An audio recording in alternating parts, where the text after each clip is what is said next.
So hello dear students, कैसे हैं आप सब। आज हम डिस्कस करने वाले हैं गेट 2013 के इलेक्ट्रिकल इंजीनियरिंग के कंट्रोल सिस्टम्स के सॉल्यूशन के बारे में। गेट 2013 के इंस्ट्रूमेंटेशन पेपर के कंट्रोल सिस्टम सॉल्यूशन का वीडियो हमने ऑलरेडी पब्लिश कर दिया है, जिसकी लिंक आपको नीचे डिस्क्रिप्शन में और ऊपर आई बटन पे मिल जाएगी। ठीक है, सो लेट्स स्टार्ट।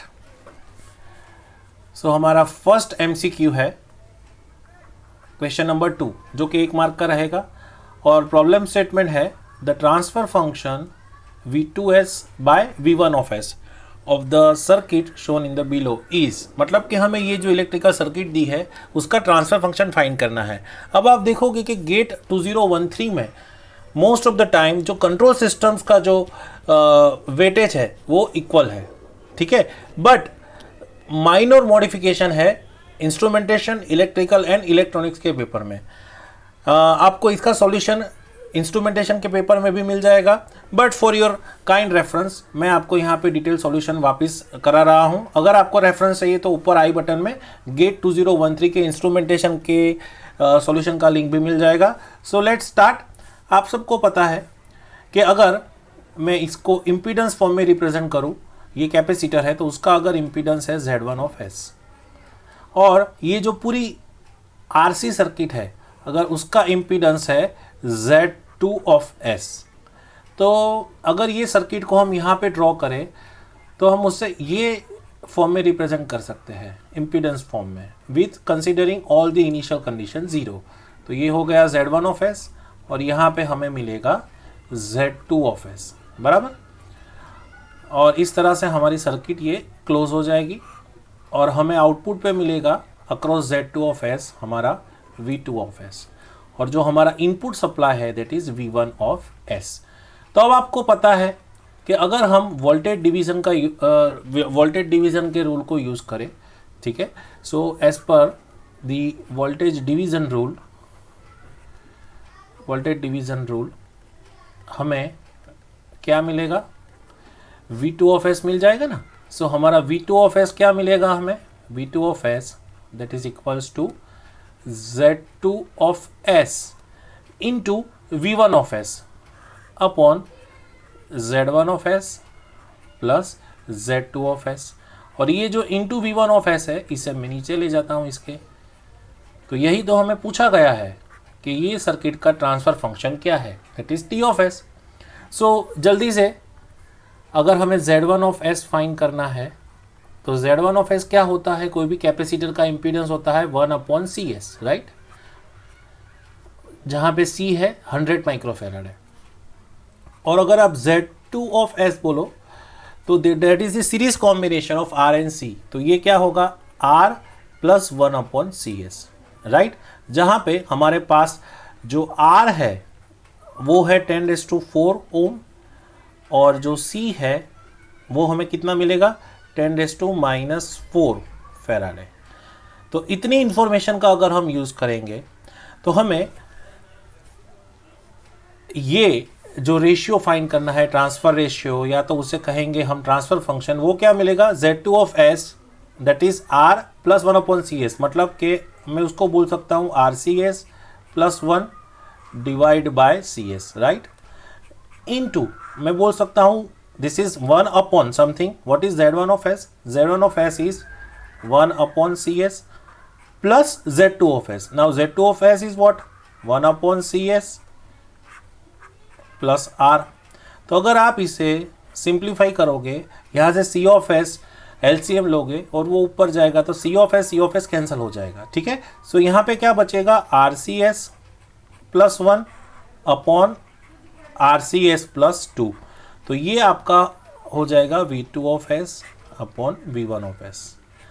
अब आप यहाँ से R इंटू C फाइंड कर सकते हो। What is R into C? That is the time constant. और आपको टाइम कांस्टेंट क्या मिलेगा 10⁴ इंटू 10⁻⁴ 1 सेकेंड। तो अगर आप ये इंफॉर्मेशन को यूज़ करोगे, information number 1 and information number 2, तो आपको जो ट्रांसफ़र फंक्शन है that is V2 of S by V1 of S वो क्या मिलेगा RC that is 1, तो वो मिलेगा S plus 1 upon S plus 2। So s+1/s+2 is the right answer. ठीक है, सो अब आप चेक कर लो कौन सा ऑप्शन सही है, s+1/s+2। So here this D is the right option, बराबर ना? ठीक है, so let's see the next question. Okay, so next question में प्रॉब्लम स्टेटमेंट क्या है?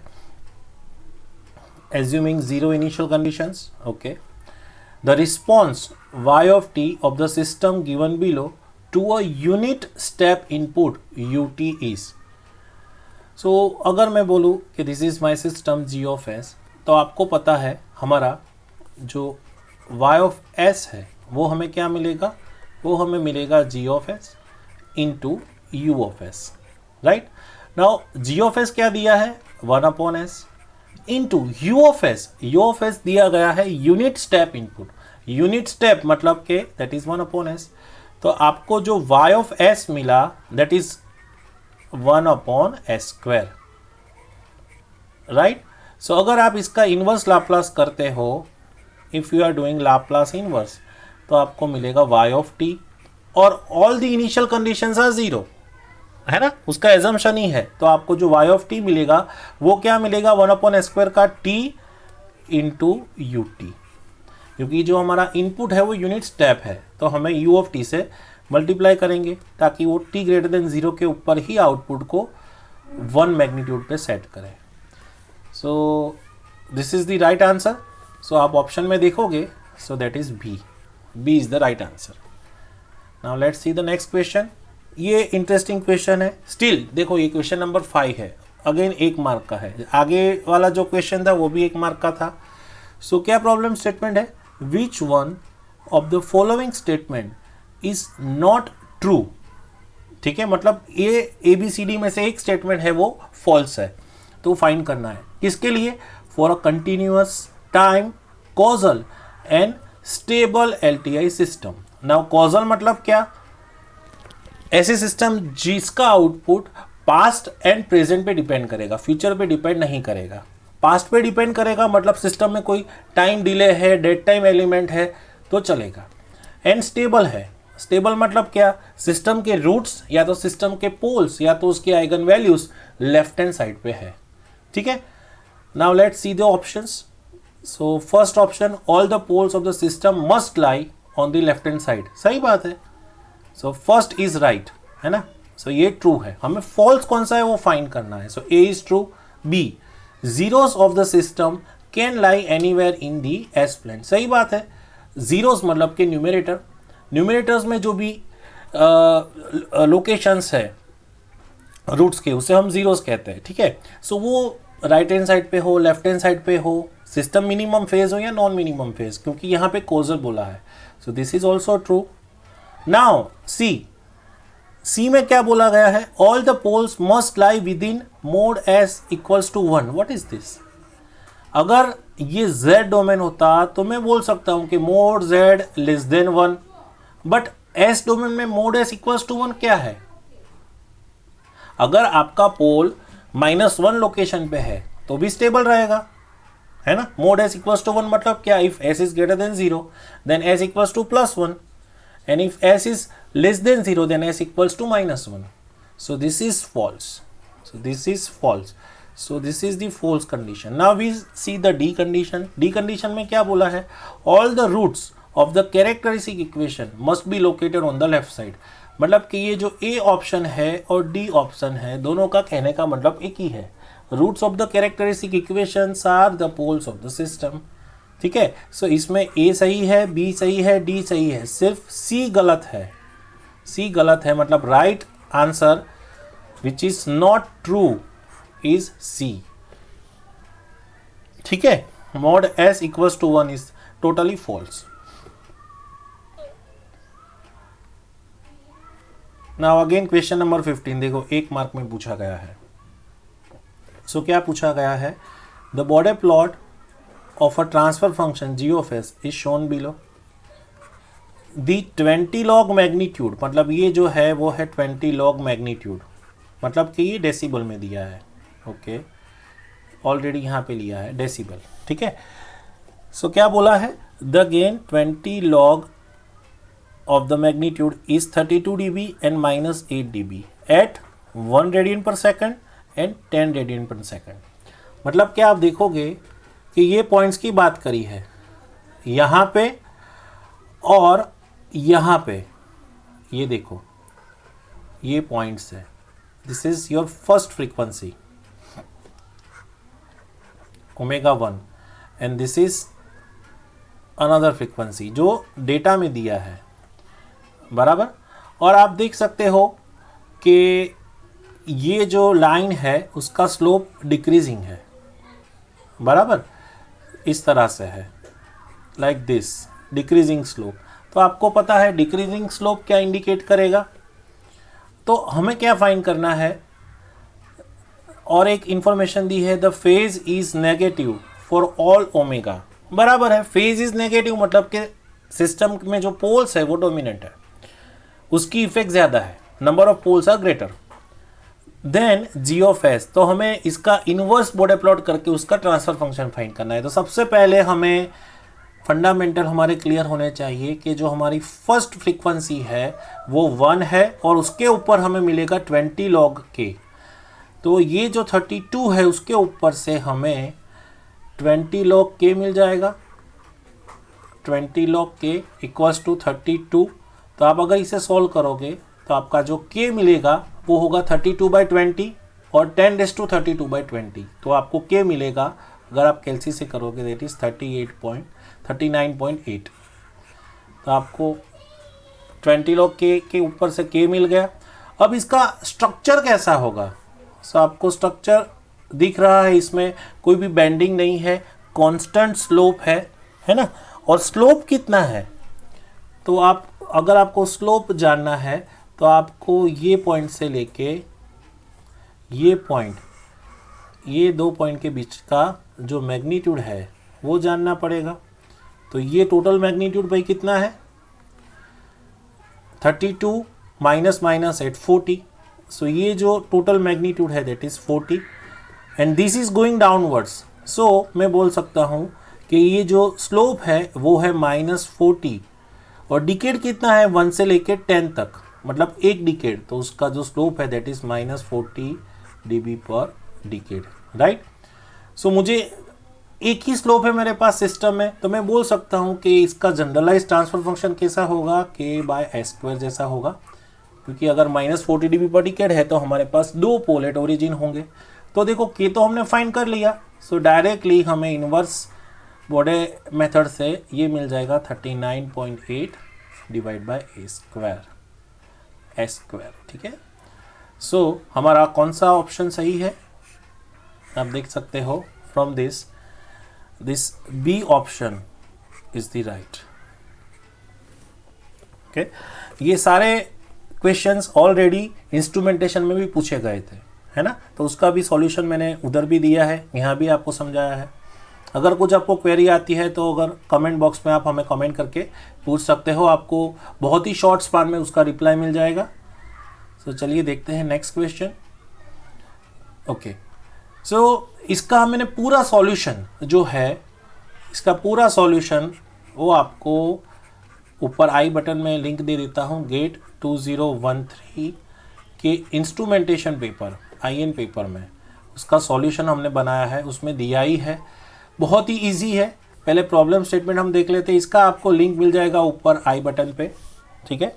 तो इसका स्टेटमेंट क्या है, the open loop transfer function of a DC motor is given by this 10/1 + 10s। So this is G0s open loop system when connected in feedback as shown below. अब देखो हमने यहाँ से स्पीड का फीडबैक ले लिया और यहाँ से उसको सेट पॉइंट दे दिया, और यहाँ पे हमने प्रोपोर्शनल कंट्रोलर लिया है, या तो आप प्रोपोर्शनल भी बोल सकते हो या तो कुछ एम्पलीफायर भी बोल सकते हो, जिसका गेन कांस्टेंट है k। अब क्या पूछा गया है, the approximate value of k that will reduce the time constant of the close loop system by 100 times as compare to open loop system. मतलब आपको ये k जो है उसको ट्यून करना है इस तरह से कि अगर मैं बोलूँ कि ये जो G0s है, ये जो G0s है उसका टाइम कांस्टेंट है T0, तो अगर आपका जो क्लोज लूप सिस्टम होगा, अगर मैं उसे बोलता हूँ GC of S close loop system, तो उसका टाइम कांस्टेंट है TC close loop time constant, this is open loop time constant. तो अब क्या बोला गया है, that will reduce the time constant of the close loop system by 100 times.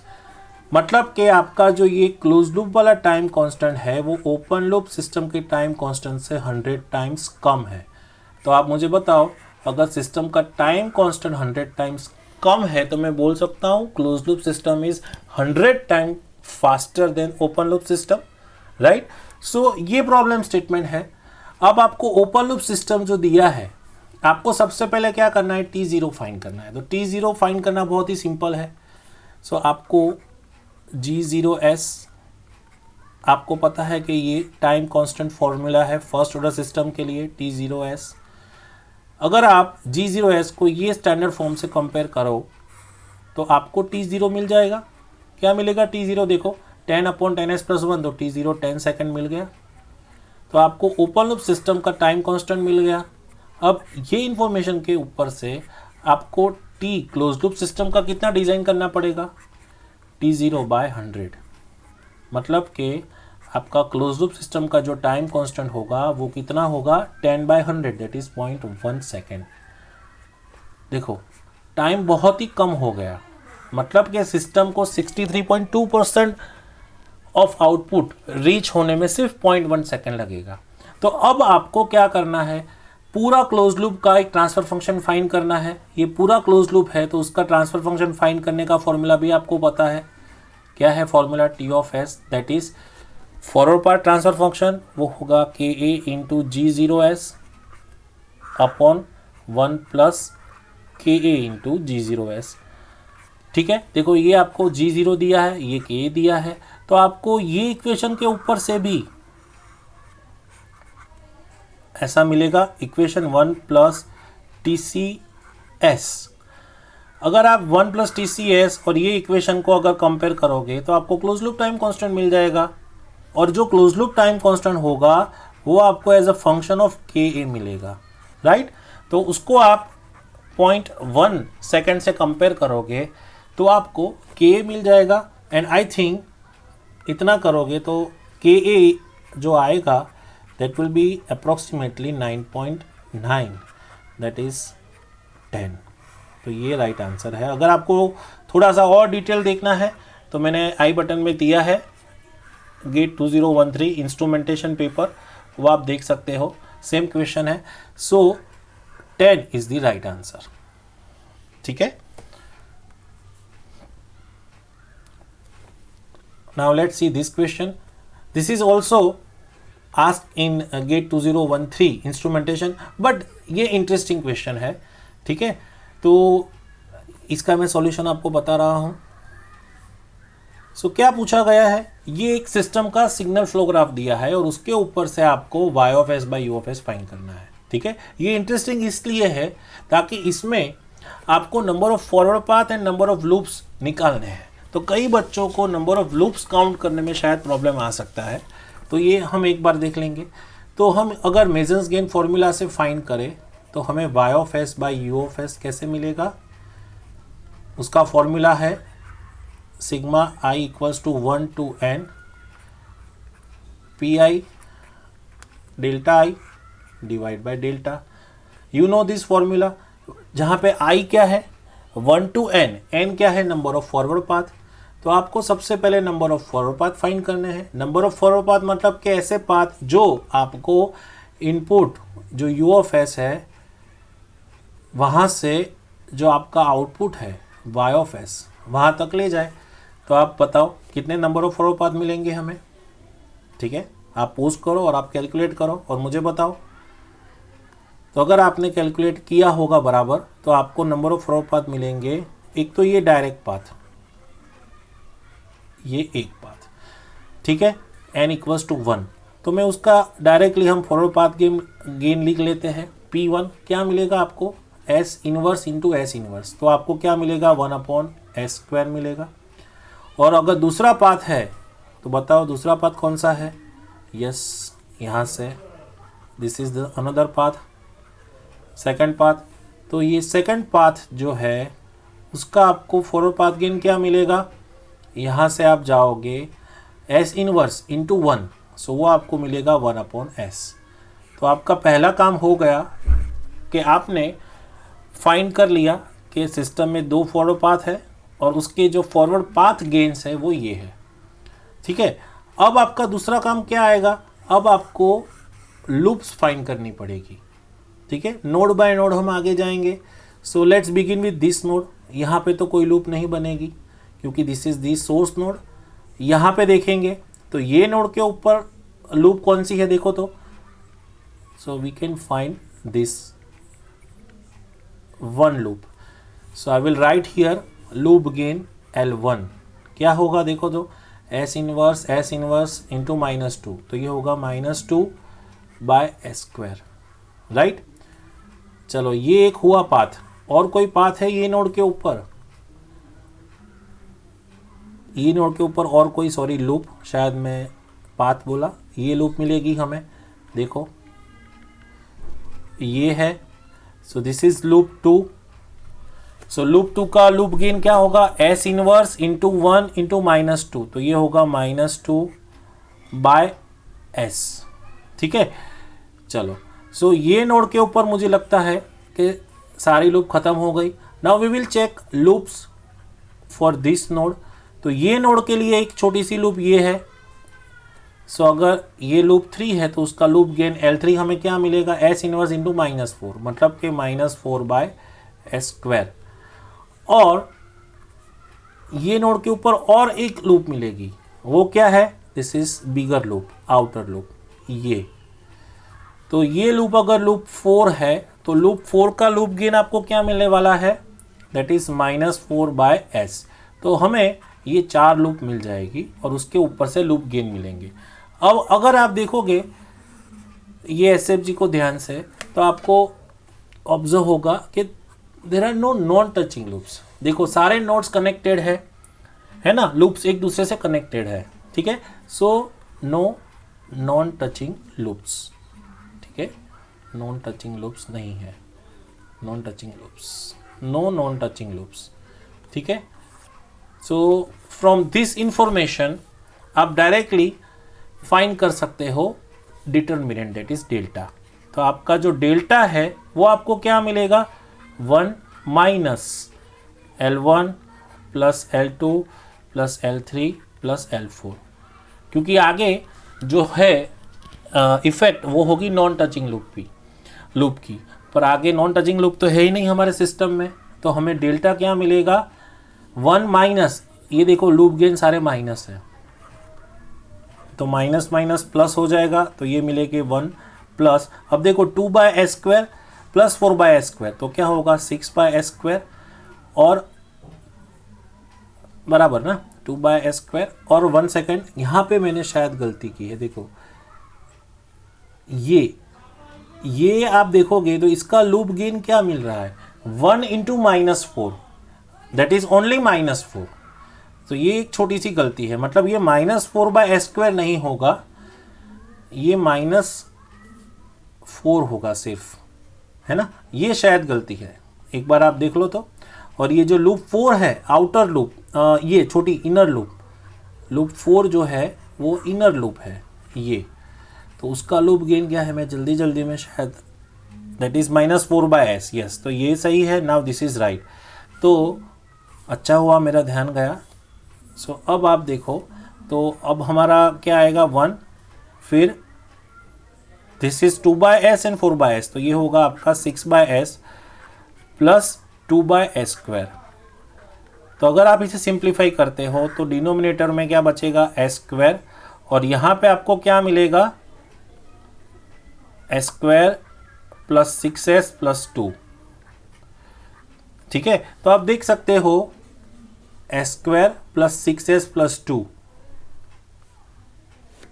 ये सही है। एक बार देखो तो, क्योंकि क्या है कभी कभी जल्दी में ये हो गया 1 प्लस, और एक चीज़ ये 4 है, उसके साथ भी तो एडिशन करना है ना, तो यहाँ पे +4 में लेना भूल गया, तो आपको क्या मिलेगा यहाँ पे 4 + 1 5। सो अगर आप इसका एलसीएम लेते हो, सो दिस इज s², और यहाँ पे आपको मिलेगा 5s², ये रह गया था, +6s + 2, yes 5s² + 6s + 2।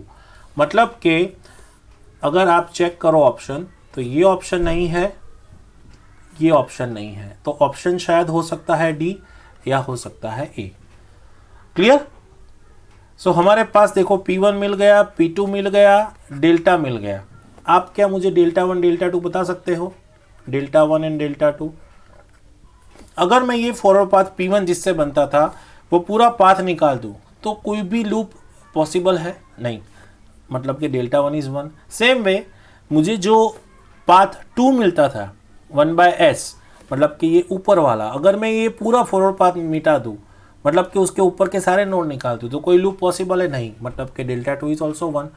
So now your Δ1 Δ2 is 1, P1 P2 is this and delta is this. तो अगर आप सिंप्लीफाई करो, अगर आप सिंप्लीफाई करते हो, ठीक है, अगर आप सिंप्लीफाई करते हो तो आपका जो ट्रांसफर फंक्शन होगा वो क्या होगा, P1 Δ1 मतलब कि 1/s² + 1/s डिवाइड बाय हमारा जो वो स्टैंडर्ड वाला था 5s² + 6s + 2 this whole divide by s²। ठीक है, तो आप अगर इसे सिंप्लीफाई करोगे तो ये s² ऊपर जाएगा और आप s² का एलसीएम लेते हो यहाँ पे, तो आपको क्या मिलेगा s + 1 और नीचे है 5s² + 6s + 2, मतलब कि न्यूमिनेटर में आएगा s + 1, मतलब कि this A option is the right answer. Clear?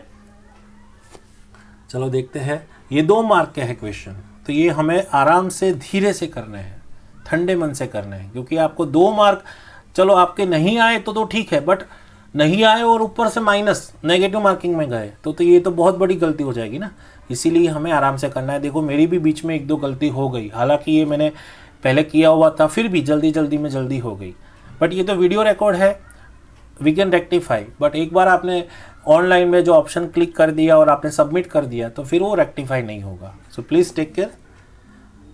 Let's see the next question. Yes, this is the new question.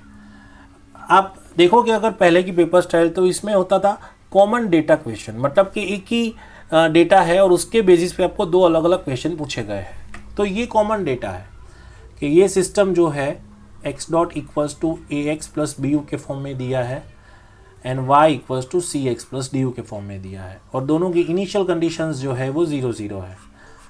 सो उसमें क्वेश्चन नंबर 1 क्या है, आपको पूछा गया है कि सिस्टम की कंट्रोलेबिलिटी एंड ऑब्जर्वेबिलिटी के बारे में कमेंट करो, और जो दूसरा क्वेश्चन है उसमें आपको पूछा गया है आउटपुट रिस्पॉन्स फाइंड करो।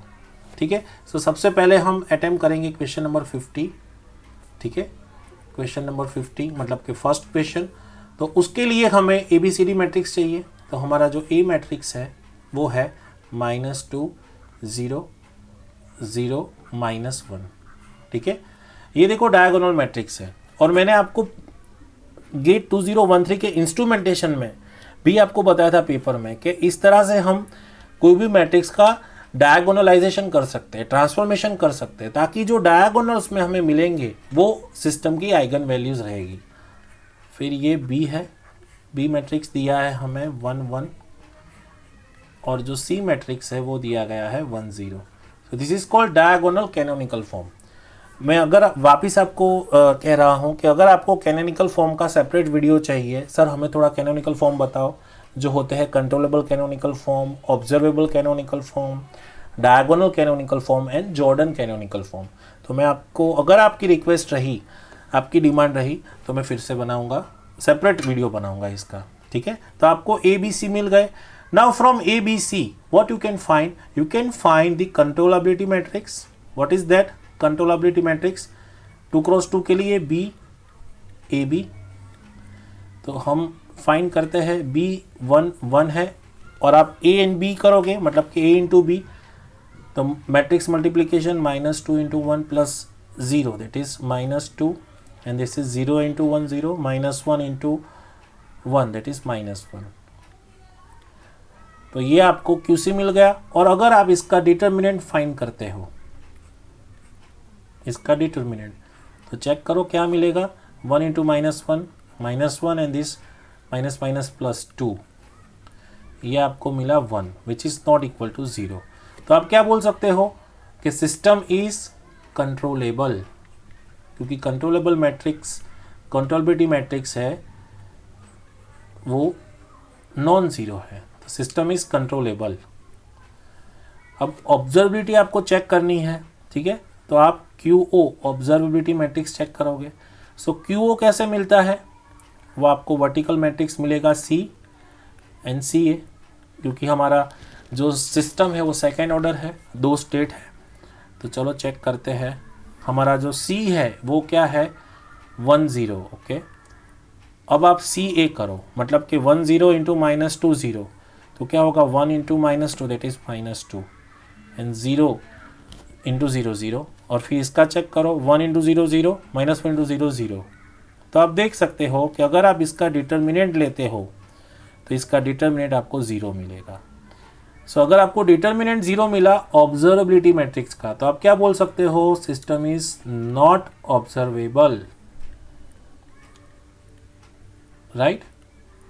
अब देखो, आप ये क्वेश्चन को लिंक करो अगेन इंस्ट्रूमेंटेशन पेपर से। तो मैंने आपको बताया था कि जब डायगोनल में एक भी आइगन वैल्यू 0 रहेगा तो ये रैंक डेफिशिएंट होगा। ये देखो यहाँ पे क्या हो रहा है आपका, ये तो डायगोनल फॉर्म में नहीं है, बट आप इसका अगर क्रॉस मल्टीप्लिकेशन करते हो और डिटर्मिनेंट फाइंड करने के लिए, तो ये दोनों कंपोनेंट 0 है, इसके लिए आपको डिटर्मिनेंट 0 मिल रहा है।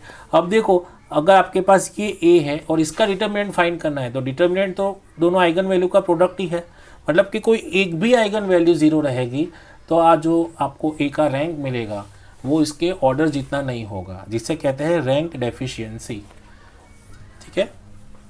ये हमने क्वेश्चन नंबर 50 को अटेम्प्ट कर लिया। आई होप आपको क्लियर हो गया होगा। So which one is the right option, system is controllable, yes this A, system is controllable but not observable, right.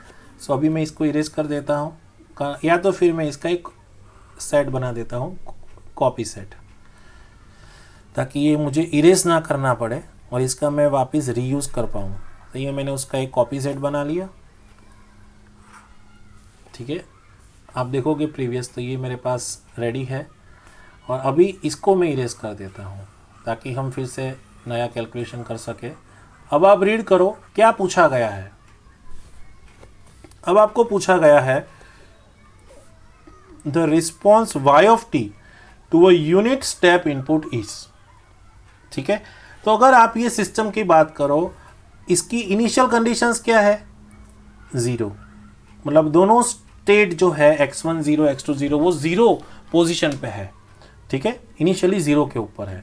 तो मैं इसको ट्रांसफर फंक्शन अप्रोच से सॉल्व कर सकता हूँ। State space and transfer function approach में एक ही डिफरेंस है, इनिशियल कंडीशंस हम नॉन जीरो लेते हैं स्टेट स्पेस में। जब हम ट्रांसफर फंक्शन डिस्कस करते हैं तो ट्रांसफर फंक्शन अप्रोच में हम इनिशियल कंडीशंस को 0 ले लेते हैं, ठीक है। हमारे पास और भी मेथड है, बट यहाँ पे ट्रांसफर फंक्शन अप्रोच कैसे यूज करेंगे, लाप्लास में कैसे जाएंगे। तो देखो, आपको अगर x1 डॉट फाइंड करना है फ्रॉम दिस, तो आपको x1 डॉट का फॉर्मूला क्या मिलेगा, -2 इंटू x1 मिलेगा प्लस u, ये मिलेगा। और अगर मैं x2 डॉट की बात करूं तो आपको क्या मिलेगा, -x2 प्लस u। और अगर मैं output equation y of t की बात करूं तो from this y is equal to cx के हिसाब से ये क्या मिलेगा, 1 into x1 plus 0 into x2। तो मुझे जो y ऑफ t है वो मिलेगा x1 ऑफ t। तो इसके ऊपर से मैं क्लियर बोल सकता हूं कि जो मेरा आउटपुट सॉल्यूशन है वो सिर्फ और सिर्फ x1 स्टेट के ऊपर डिपेंड करता है, मतलब कि I don't need to find x2। तो अब मैं अगर इसे ही सॉल्व करता हूं तो मुझे x1t का सॉल्यूशन मिलेगा, और ये x1t का जो भी सॉल्यूशन होगा वही मेरा y ऑफ टी का सॉल्यूशन होगा ना। क्लियर? सो ये अप्रोच से हम x1t फाइंड करेंगे और जो x1t मिलेगा वही मेरा y ऑफ टी होगा। तो चलो अगर इसका लाप्लास ले x1 डॉट का, तो वो मुझे क्या मिलेगा, s x1s minus x10। Now x10 is 0, ठीक है, दिस x10 ये ऑलरेडी दिया है 0, दैट इज इक्वल्स टू ये हो गया -2 x1s प्लस ये हो गया u ऑफ s। अब आपको इनपुट क्या दिया है देखो, तो ये है यूनिट स्टेप, मतलब कि आप अगर इसका लाप्लास करोगे u ऑफ s तो आपको मिलने वाला है 1/s, राइट। तो आपका ये हो गया -2 x1s प्लस 1/s, एम आई राइट। अब आप x1s को एक तरफ इकट्ठा कर लो, तो आपका जो x1s है वो क्या मिलेगा, s plus 2 that is equals to 1/s। तो आप इसमें से x1s फाइंड करोगे तो वो आपको क्या मिलेगा, 1/s s प्लस 2। अब आपको अगर इसका इन्वर्स लाप्लास लेना है तो आपको उसको फैक्टराइज करना पड़ेगा। तो अगर आप इसे फैक्टराइज करते हो तो ये क्या होगा, इस तरह से होगा s प्लस 2 माइनस 2, नहीं सॉरी, ये मैं डायरेक्ट ही करता हूँ, s plus 2 minus s divide by 2 कर सकता हूँ, डिवाइड बाई 2। तो ये देखो s कैंसिल हो गया, ऊपर बचा 2, 2 कैंसिल हो गया, ठीक है, डिवाइड बाई 2 ये, और नीचे मेरे पास है s plus 2। So if I factorise this, तो अब जो मुझे x1s मिलेगा ये मैं निकाल देता हूँ। तो अब मुझे x1s क्या मिलेगा, x1s होगा वो मिलेगा 1/2s माइनस 1/2s प्लस 2। तो now I can take Laplace inverse. तो अगर मैं लाप्लास इन्वर्स लेता हूँ तो अब जो मुझे x1t मिलेगा वो क्या मिलेगा, 1/2s का क्या होगा, 1/2, क्योंकि 1/s का तो 1 हो जाएगा, माइनस 1/2 और s प्लस 2 का क्या होगा, e⁻²t। और ये जो सॉल्यूशन है यही तो मेरा y ऑफ t है, ये हमने देखा already. So this is our solution, 1/2 minus 1/2 e⁻²t. So A is the right option. Clear? So this is the solution. So चलते चलते देखो हमने सॉल्यूशन भी कंप्लीट कर दिया और ये हो गया हमारा गेट 2013 का इलेक्ट्रिकल पेपर का सॉल्यूशन। नेक्स्ट हम डिस्कस करेंगे नेक्स्ट वीडियो में इलेक्ट्रॉनिक्स एंड कम्युनिकेशन इंजीनियरिंग के पेपर के बारे में, दैट इज गेट 2013 इसी पेपर का कंट्रोल सिस्टम सॉल्यूशन।